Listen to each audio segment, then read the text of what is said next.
Bismillahirrahmanirrahim. Bismillahirrahmanirrahim. Assalamualaikum warahmatullahi ta'ala wabarakatuh. Alhamdulillahi rabbil alamin. Wabihi nasta'in ala umuri dunya wad din. Subhanaka la ilma lana illa ma 'allamtana innaka antal alimul hakim. Wala hawla wala quwwata illa billahil aliyyil azim. Qala rabbi shrah li sadri wa yassir li amri wa hlul 'uqdatam min lisani yafqahu qawli. Amma ba'd. Yang berbahagia Fadil Tuan Nazir Masjid Kota Damansara, yang dihormati Fadil Tuan Imam, tuan-tuan, para jemaah hadirin hadirat ahli Kuliah Masjid Kota Damansara, semoga kita semua dilimpahi oleh Allah Subhanahu wa taala rahmat. Semoga Allah kurniakan kepada kita kesihatan, afiat yang berpanjangan, diberi lagi pada hari ini, hari Yaum Arafah, tanggal 9 Zulhijjah di Saudi, di Makkah Al-Mukarramah. Mungkin tuan-tuan ada yang berpuasa, mungkin ada yang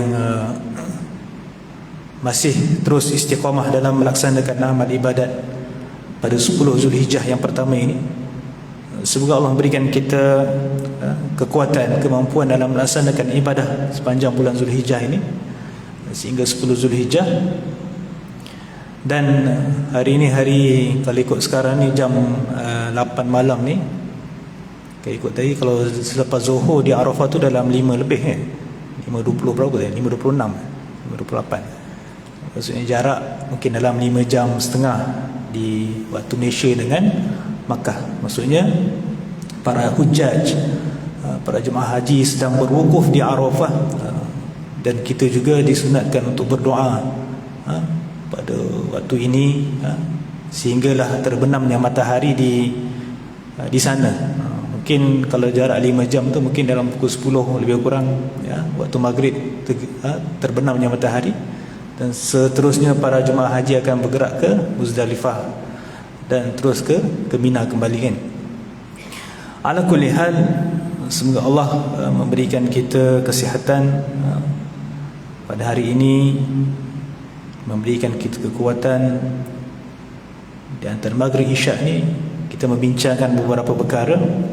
InsyaAllah saya sambung lagi dalam pembicaraan buku Laisa min qaulin Nabi sallallahu alaihi wasallam yang dikarang oleh Dr. Muhammad Fuad Syakir, dalam membicarakan ungkapan-ungkapan ataupun kata-kata yang masyhur ataupun yang disebut oleh orang ramai, menyangkakan ia adalah sabda Nabi sallallahu alaihi wasallam, sedangkan ia bukan daripada Nabi sallallahu alaihi wasallam, yang mungkin datang daripada para sahabat. Kata-kata hikmah ataupun pesanan yang baik datang daripada tabi'in, daripada tabi'in. Maka penulis ini mengeluarkan ataupun berkongsi kepada kita antara beberapa ungkapan yang masyhur, mungkin yang sering diungkapkan oleh asatizah ataupun oleh orang ramai yang menyangka ia adalah hadis Nabi SAW. Tuan-tuan dan puan yang dirahmati oleh Allah Ta'ala, ada satu ungkapan InsyaAllah saya akan kongsikan pada malam ini. Al-qawlu, ada satu perkataan ataupun ungkapan yang berbunyi inna lanakshiru fi wujuhi aqwamin wa inna qulubana latal'anuhum. Inna lanakshir, sesungguhnya kami pernah tersenyum dan tertawa. Nakshiru ni adalah kata sama erti dengan nabtasimu. Apa dia? Ibtisam. Nabtasimu itu adalah senyum, kan? Maksudnya kata seerti, mufradat lah. Kalau dalam bahasa Arabnya ada, kalau kita belajar bahasa Arab ada mufradat dan al-mudadat, kata sama erti dan kata lawan. Sama juga lah dalam bahasa Melayu pun, kalau kita belajar bahasa, maka nakshir adalah nabtasim, senyum. Sesungguhnya kami pernah tersenyum dan tertawa fi wujuhi aqwamin. Dalam ungkapan ini mengatakan bahawa kami pernah tersenyum dan tertawa bersama suatu kaum, wa inna qulubana, padahal dalam hati kami melaknat mereka. Wa inna qulubana la tal'anuhum. Mereka menyangkakan bahawa ini adalah hadis daripada Nabi SAW. Tapi Ibnu Hajar Al-Asqalani dia merekodkan dalam bukunya, dalam kitabnya yang masyhur, iaitu dalam buku Fathul Bari, Ibnu Hajar, yang menjadi rujukan kita lah pada hari ini. Kadang kita nak baca Sahih Bukhari tu, nak baca hadis satu-satu tu tak tahu syarah dia kan, maka rujuk Fathul Bari. Rujuk apa lagi, kalau Sahih Muslim syarah dia, Imam Nawawi ada syarah,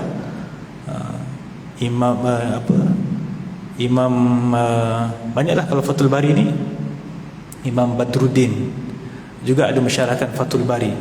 Maka kita merujuk kitab-kitab yang mensyarahkan hadis-hadis utama yang menjadi rujukan kita. Maka Ibnu Hajar dia merekodkan ungkapan ini, maka dia kata bahawa ini bukan sabda Nabi SAW. Ia adalah kalam daripada Abu Darda radhiyallahu an.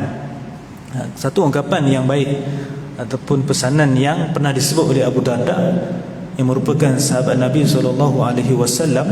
Kita pun sering dengar hadis-hadis yang diriwayatkan oleh Abu Darda, an Abi Darda, ataupun daripada Abu Darda, ataupun daripada Ummu Darda juga kita pernah dengar kan. Maksudnya Ummu Darda meriwayatkan hadis daripada Abu Darda. Abu Darda dapat hadis daripada Aisyah ataupun daripada Zaid bin Sabit. Juga anak-anak Abu Darda juga meriwayatkan hadis daripada Abu Darda.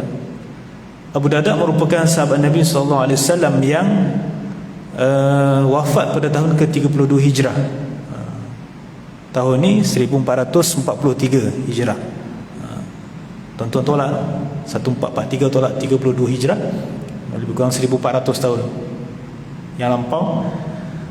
Dan kalau kita tengok, Abu Darda merupakan sahabat Nabi yang kalau kita baca biografi dia adalah sahabat yang mengikut setiap siri peperangan, tak pernah miss, bermula daripada perang Uhud sehingga habis, sehingga perang yang terakhir. Perang terakhir apa dia? Perang apa? Tabuk, sebelum Nabi wafat. Maksudnya Abu Darda ni dia terlibat dengan semua peperangan. Nama sebenar Abu Darda adalah Uwaimir bin Zaid bin Qais Al-Khazraji, ataupun dinisbahkan kepada Al-Ansari.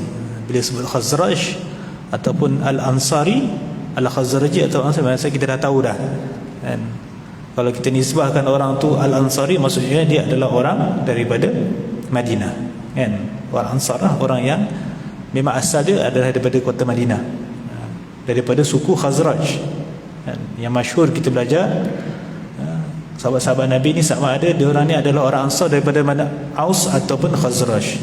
Bila kita tahu nisbah dia di belakang tu, maka Abu Darda ataupun Uwaimir ni adalah sahabat Nabi yang asalnya adalah daripada Madinah, dan wafat di mana, di Damsyik ataupun di Syam ketika itu pada tahun 32 Hijrah.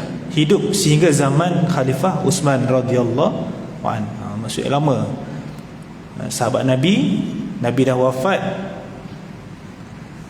ganti Sayyidina Abu Bakar, Sayyidina Umar, Sayyidina Uthman, barulah Abu Darda ni meninggal di Syam ataupun di Damsyik ketika itu. Dan ketika itu dia dilantik, ketika zaman Uthman dia menjadi hakim ataupun mufti yang memberi fatwa, menjadi rujukan orang-orang ketika itu di Syam ataupun di Damsyik itu. Maka Abu Darda ni antara sahabat Nabi yang banyak yang meriwayatkan hadis direct daripada Nabi SAW. Kerana apa? Kerana kalau kita tengok dalam kitab Ibnu Hajar juga, Ibnu Hajar Al-Asqalani, Ibnu Hajar ada banyak tulis kitab, di antaranya yang lain kitab Al-Isabah fi At-Tamyiz As-Sahabah. Macam itulah lebih kurang. Maksudnya kitab menceritakan para sahabat, biografi para sahabat yang ditulis Ibnu Hajar, yang menyatakan bahawa Abu Darda ni dia meriwayatkan lebih kurang 179 hadis daripada Nabi. hidup sampai zaman Sayyidina Uthman, meninggal di asal Madinah, meninggal di Damsyik ataupun di Dimash, Syam. Dan dia antara orang ataupun sahabat yang dilantik menjadi hakim atau yang memberi fatwa kepada penduduk-penduduk Syam ketika itu. Maka inilah kalam yang kita nak bincangkan pada malam ini, yang disebut oleh Abu Darda, yang menyangkakan bahawa adalah hadis Nabi SAW. Inna lanakshir fi wujuhi aqwamin wa inna qulubana latal'anuhum. Sesungguhnya kami pernah tersenyum dan tertawa pada ataupun bersama dengan suatu kaum, sedangkan padahal kami dalam hati kami melaknat mereka. Macam mana situasi dia? Situasi dia maksudnya ketika mana Abu Darda menyatakan ungkapan ini, dia pernah bergaul dengan suatu kelompok ataupun satu puak ataupun satu kaum yang membuat perkara-perkara maksiat, perkara-perkara kemungkaran. Mungkin kumpulan-kumpulan itu adalah kumpulan yang mungkin kalau nak tegur, kalau nak cakap secara direct tu takut dipukul ke, ataupun mereka lari. Dia kata ni tak boleh masuk geng ni kan, dia lari. Maksud orang dia nak nasihat, dia kata ni geng lebay datang ni kan, kita lari kan. Maksudnya geng-geng yang membuat kemaksiatan ataupun keburukan. Maka Abu Darda kata, sesungguhnya kami pernah tersenyum dan tertawa bersama satu kaum. Maksudnya bila berjumpa dengan satu kelompok ataupun kaum yang buat jahat. Tuan-tuan keluar daripada masjid ni, nampak ada orang lepak dekat simpang jalan mana, tengah minum arak, contohlah 2-3 kelompok kan minum arak. Dan tahu itu adalah kaki pukul ke ataupun bouncer kan. Kita datang dekat tapi cakap dengan baik. Tanya apa khabar, apa ni, buat apa tu kan. Maksudnya kita tahu dia buat satu kemaksiatan, tapi kita tidak bernasihat secara kasar. Kita tegur, padahal dalam hati kita laknat mereka, tak suka, benci kan.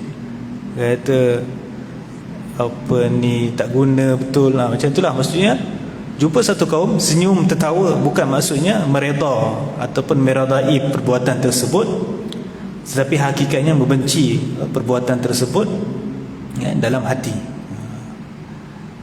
Sebab apa tidak mahu tegur secara direct, takut kelompok itu sama ada melakukan sesuatu yang lebih jahat kepada kita, ataupun dia lari daripada kita, menjauhi kita, dan kita tidak boleh sempat untuk berdakwah ataupun menasihatinya melakukan sesuatu kebaikan.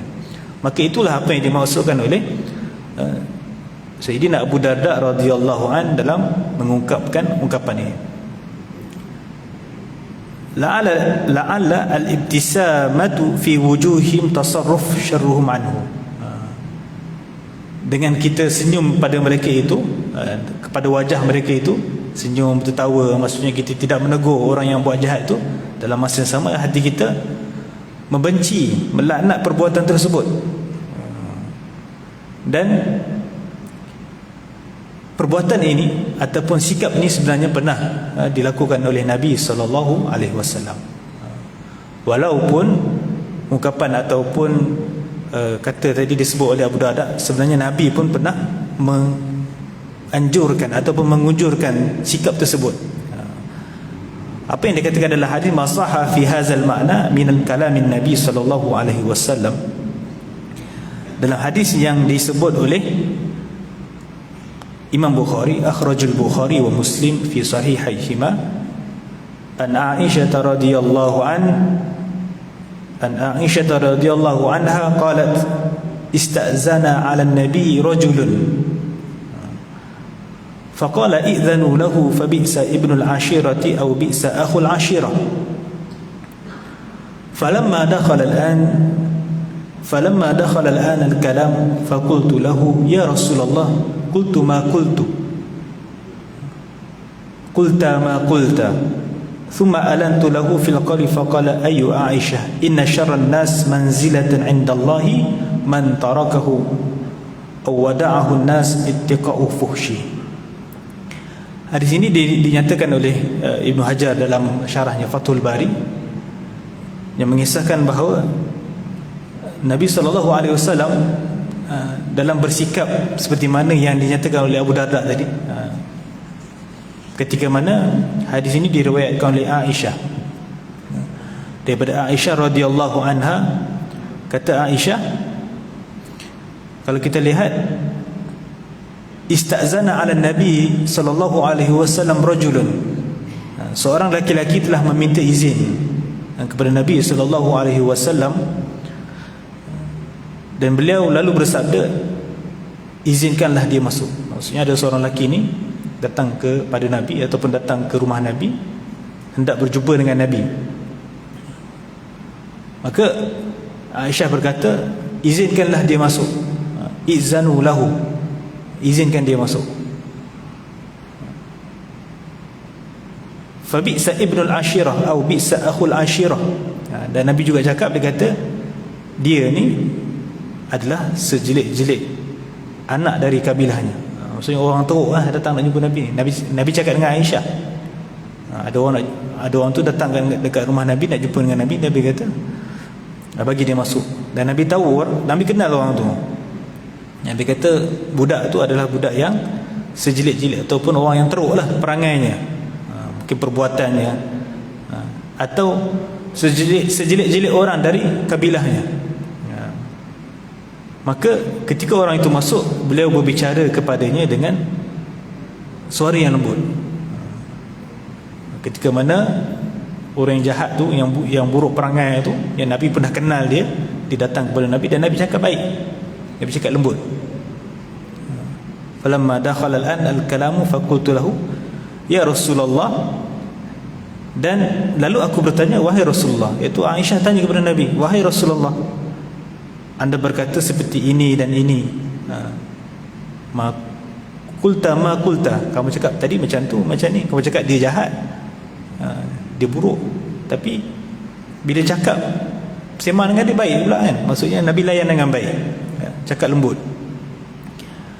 Dan maka beliau bersabda, Nabi SAW bersabda, faqala thumma alantu lahu fil qawl faqala ay Aisyah inna syarran nas manzilatan, wahai Aisyah, sesungguhnya seburuk-buruk kedudukan manusia di sisi Allah pada hari kiamat adalah orang yang ditinggalkan oleh manusia kerana takut akan kejahatannya. Seburuk-buruk manusia, seburuk-buruk kedudukan manusia di sisi Allah pada hari kiamat adalah orang yang ditinggalkan oleh manusia kerana takut akan kejahatannya.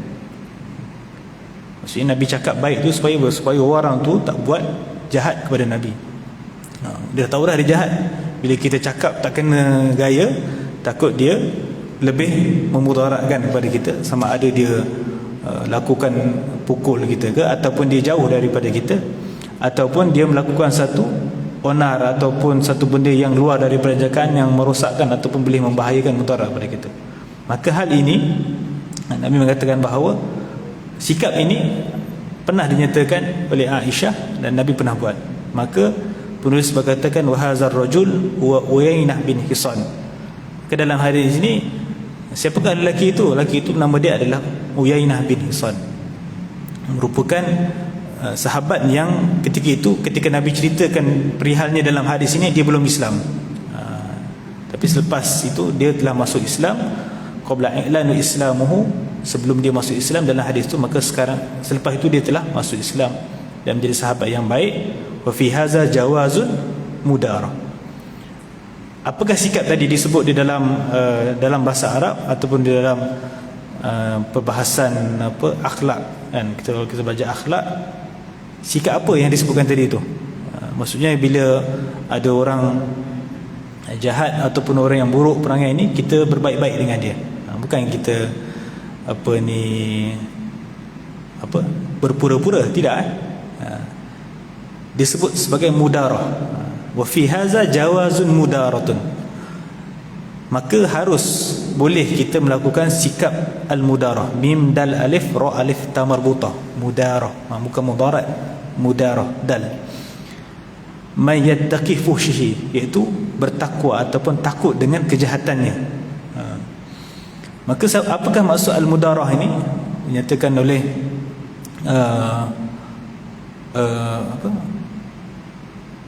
ulama, antaranya dalam lisanul Arab dia kata al-mudarah ni adalah khafdul janah linnas. Kita merendahkan kita punya sayap keegoan, ego ataupun rasa nak marah, rasa emosional, maka kita rendahkan, khafdul janah, rendahkan sayap kepada seseorang.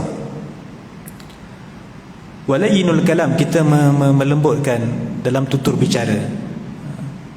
Watarkul ighlaz, dan kita meninggalkan bersikap kasar dengan orang tersebut. Watarkul ighlaz fil qaul, dan meninggalkan sikap kasar dalam berbicara. Terutamanya pada orang-orang macam inilah.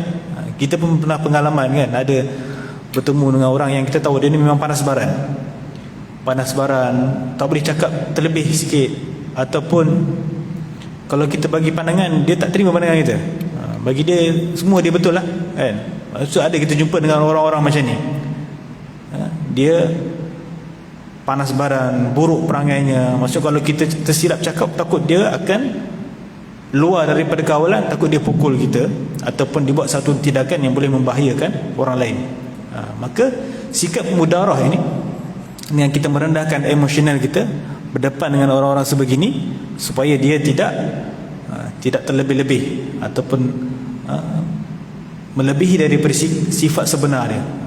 Kita dah tahu dah dia ni memang orang jahat ni, orang yang buruk, maka kita kena lembut, layinul kalam, kata baik dengan dia. Wa tarkul ighlaz, tinggalkan daripada cakap kasar dengan dia. Maka al-mudarah ini dibolehkan dalam kita berdepan dengan orang-orang begini. Adapun yang tak boleh disebut oleh para ulama, itulah sifat al-mudahanah. Al-mudahanah, alif lam mim dal alif ha nun tamarbutah. Al-mudahanah, mudahanah ni lawan kepada al-mudarah, iaitu satu sikap yang disebut sebagai tarkuddin di salahid dunya, meninggalkan agama semata-mata untuk dapat kepentingan dunia. Contoh dia apa? Sifat mudahanah. Sikap mudahanah ni contohnya, ada seorang perempuan tu ataupun seorang wanita nak bekerja di satu tempat, CEO company tu kata boleh kerja dengan kami tapi kena buka tudung. Disebabkan dia nak kerja kat situ, maka dia meninggalkan syariat, dia buka tudung. Maka itu adalah satu sikap mudahanah. Tarkuddin, meninggalkan agama, prinsip agama, kewajipan dalam agama semata-mata untuk li salahid dunia, untuk mendapat kepentingan dunia. Contohnya apa lagi? Kita disunatkan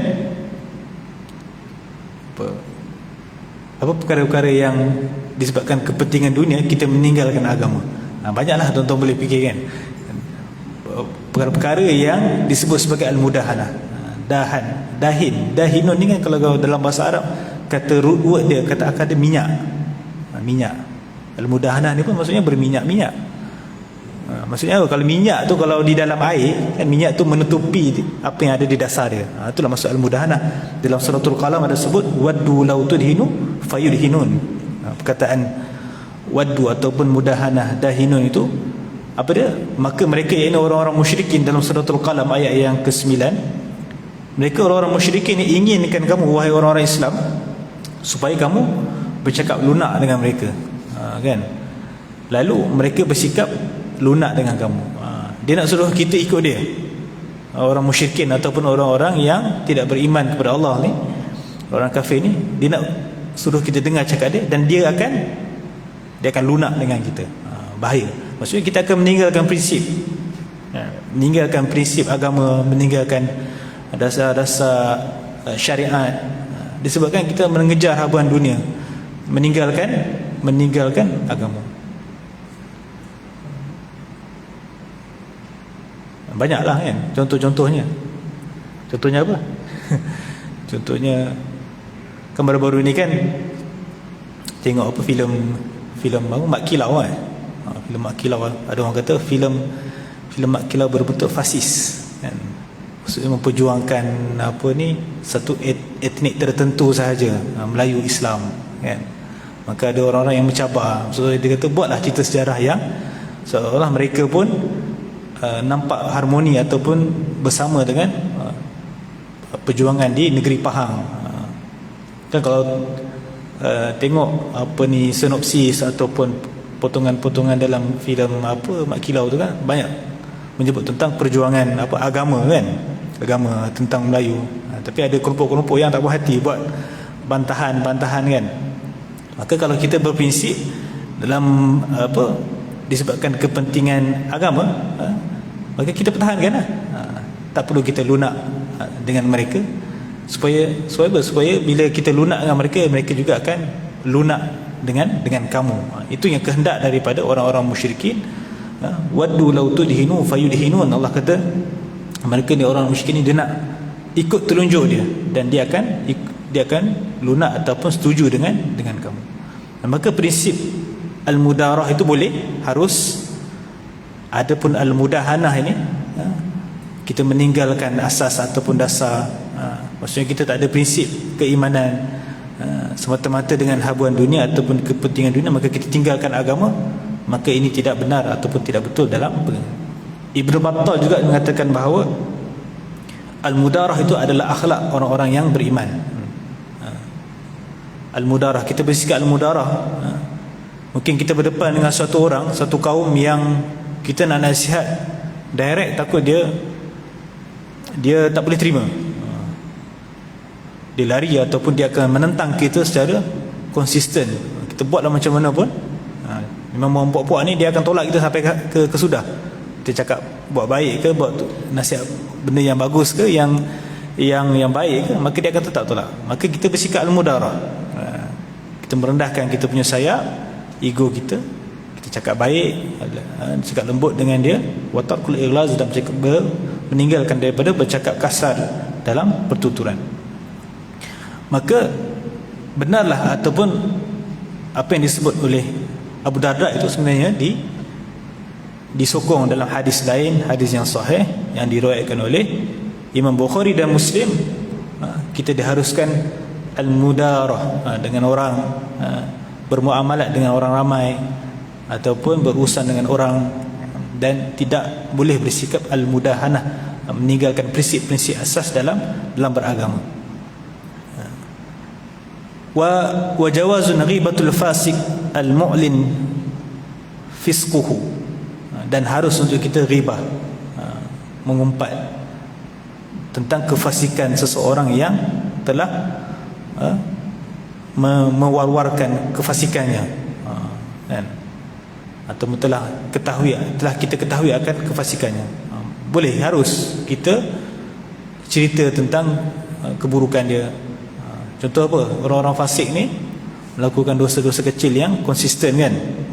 Contoh apa? Minum merokok. Contohnya memang dia ni memang kaki rokok lah. Katakan pada satu masa tu, situasi tu, kita nak tolak dia jadi imam. Memang orang dah tahu dah, orang kampung tahu dah, kawan-kawan pun tahu dia ni isap rokok kuat ni. Itu tolak jadi imam. Dia akan dalam kalangan, padahal dalam kalangan kawan-kawan ramai tu ada je yang tak buat apa, tak isap rokok yang baik kan. Maka kita boleh cerita. Ribah ni maksudnya boleh ceritalah kat orang.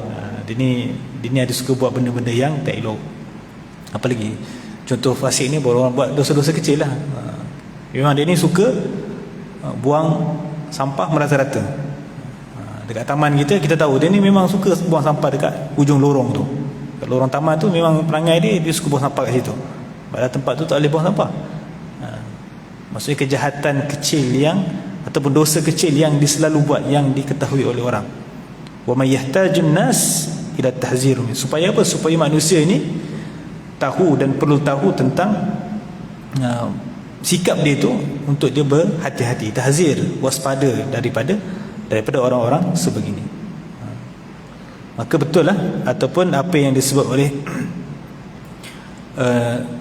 Nabi SAW, Nabi pernah melayani sahabat dengan sikap begitu.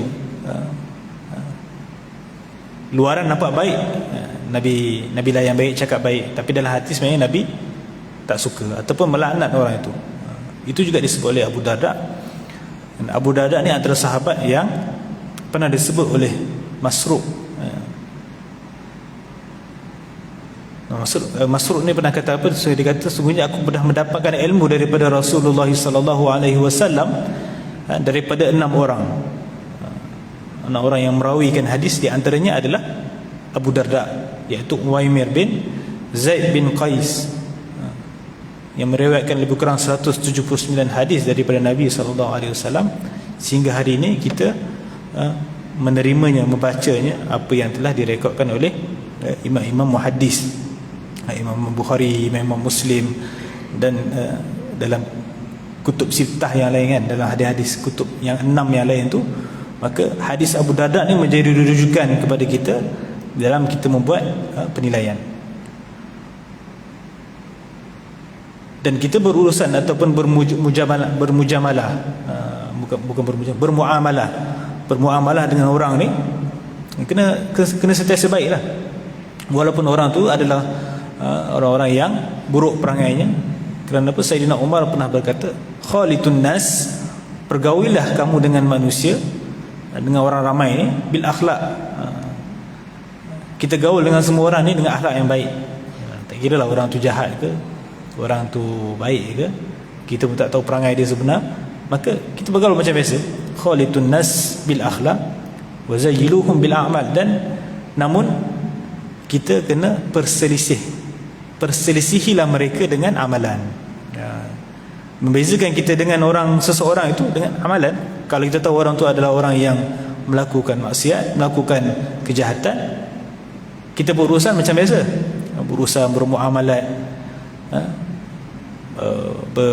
katakan kalau kita berniaga dengan dia macam biasa, tapi kita berselisih dengan amalan.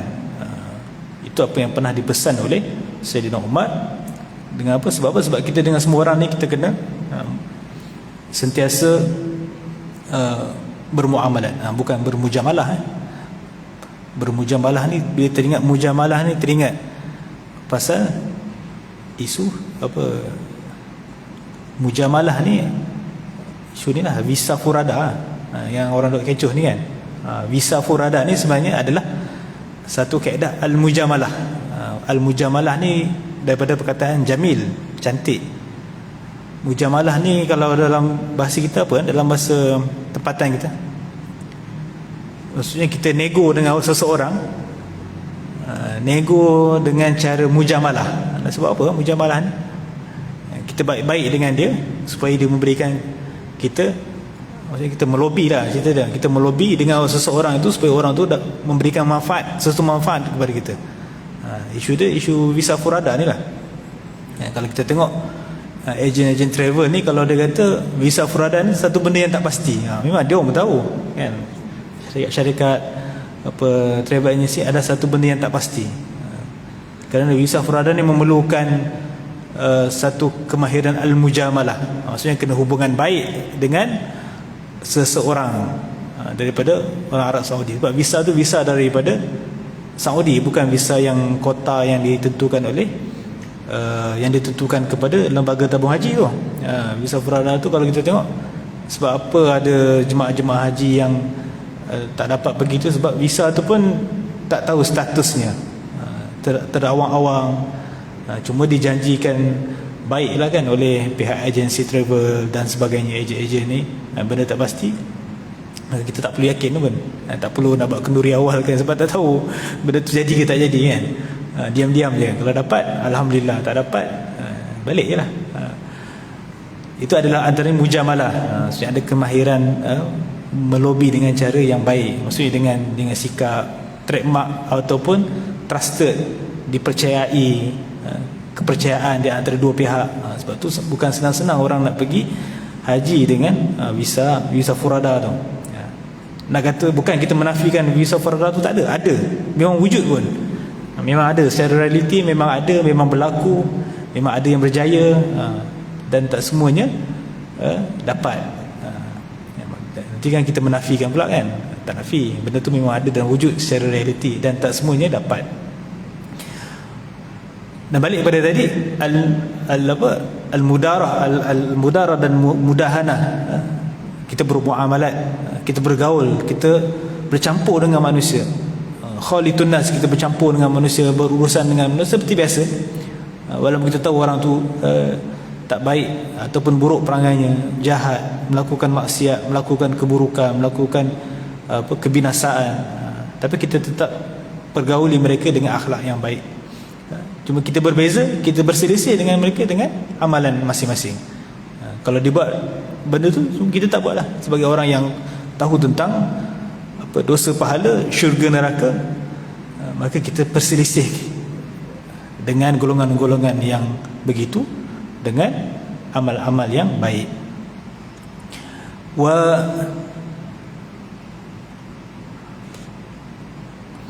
Dan akhirnya apa yang kita dapat simpulkan pada malam ini, kita boleh ambil istifadah daripada sikap Nabi SAW. Jawazun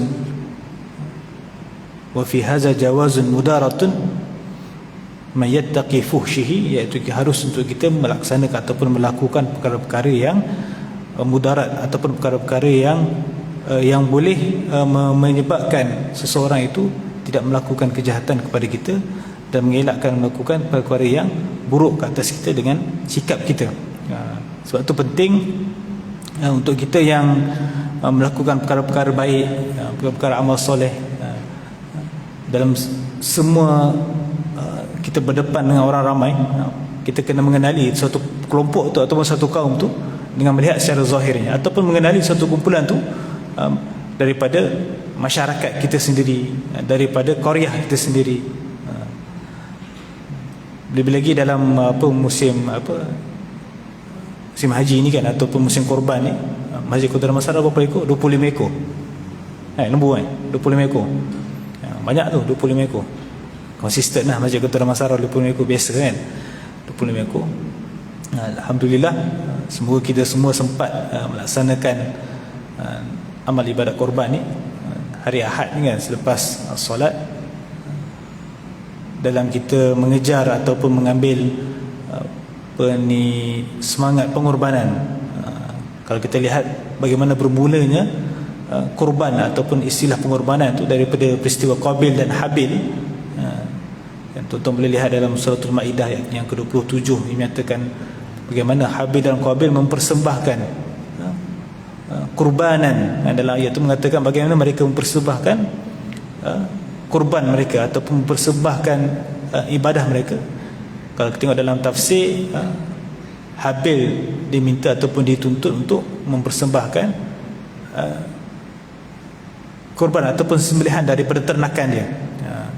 Qabil daripada hasil daripada tanaman dia ataupun hasil daripada pertanian dia. Maka di situ kalau kita tengok bermulanya bagaimana umat terdahulu itu disyariatkan dalam menyembahkan sesuatu, melakukan suatu ibadat dalam bentuk menyembahkan ibadah korban dalam bentuk binatang ternakan ataupun dalam bentuk pertanian. Juga kita boleh lihat pengalaman ataupun tafsiran seperti mana dalam kisah Nabi Ismail ataupun Nabi Ibrahim, bagaimana Nabi Ismail dan Nabi Ibrahim itu mengambil peluang apabila diwahyukan oleh Allah Ta'ala dalam melaksanakan ibadah, patuh kepada perintah Allah Ta'ala. Bila Nabi Ibrahim kata kepada anaknya, sesungguhnya aku melihat kamu, inni ara fil manam azbahuka, kan, maksudnya aku menyembelih kamu. Dan sebagai seorang ayah yang pandai bermuamalah ataupun bertoleransi dengan anaknya, mengambil pandangan daripada anak-anaknya Nabi Ismail. Apa pandangan kamu? Apakah pandangan kamu tentang mimpi aku ini? Kan? Kalau kita tengok dalam tentitan dalam surah As-Saffat itu bermula dari ayat 100, 101, 102 sampai 107 tu, munasabah penceritaan korban itu kan, bermulanya daripada Nabi Ibrahim berdoa kepada Allah Subhanahu Wa Taala supaya dikurniakan anak, dan Allah menyatakan dalam surah As-Saffat ayat 102, Allah mengurniakan kepada anak yang baik, yang dengar dan taat akan perintahnya, iaitu Nabi Ismail. Kalau kita baca dalam sirah Nabi sallallahu alaihi wasallam, ada yang menyatakan bahawa adakah peristiwa korban itu adalah Nabi Ismail ataupun Nabi Ishak kan. Maksudnya ada tafsiran kata boleh jadi dalam peristiwa Nabi Ibrahim berdoa kepada Allah supaya dikurniakan anak itu adalah Nabi Ishak kan, iaitu anak Nabi Ibrahim juga, bukan Nabi Ismail alaihissalam. Maka kisah dalam surah As-Saffat tu mungkin kita boleh tadabbur dalam mengambil iktibar sepanjang musim haji ini ataupun sepanjang bulan Zulhijjah ni, dan semoga bermanfaat kepada kita. Dan saya rasa setakat itu saja untuk pada malam ini, insya-Allah. Lagi 3 minit ya. Dan saya rasa setakat itu saja untuk pada malam ini. Apa yang baik datang daripada Allah Subhanahu Wa Taala, yang kurang tu daripada saya sendiri. Dan semoga kita sementara masih lagi jemaah haji yang berada di Arafah kan, yang masih berwukuf, kita memiliki kesempatan untuk beristighfar, berzikir kepada Allah Ta'ala, dan memanjatkan doa kepada Allah Ta'ala. Allah mengampuni dosa-dosa kita, dan Allah memberikan kita kekuatan dalam melaksanakan amal soleh, dan berjumpa dengan Allah Ta'ala dengan amal-amal yang banyak, dan memberatkan amal-amal soleh kita dengan pahala yang baik, insya-Allah. Aqul qawli hadza wa astaghfirullahal azim li wa lakum. Wassalamu alaikum warahmatullahi taala wabarakatuh. Bismillahirrahmanirrahim. Allahumma faqihna fid din wa 'allimna ta'wil wa hdina siratal mustaqim. Allahumma ij'alna minal ladzina yastami'una al-qawl fayattabi'una ahsana. Allahumma ahsin 'aqibatana fil umuri kulliha wa ajirna min khizyid dunya wa 'adzabil akhirah. ربنا عليك توكلنا وإليك أنبنا وإليك المصير. ربنا آتنا في الدنيا حسنة وفي الآخرة حسنة وقنا عذاب النار. وصلى الله على سيدنا محمد والحمد لله رب العالمين.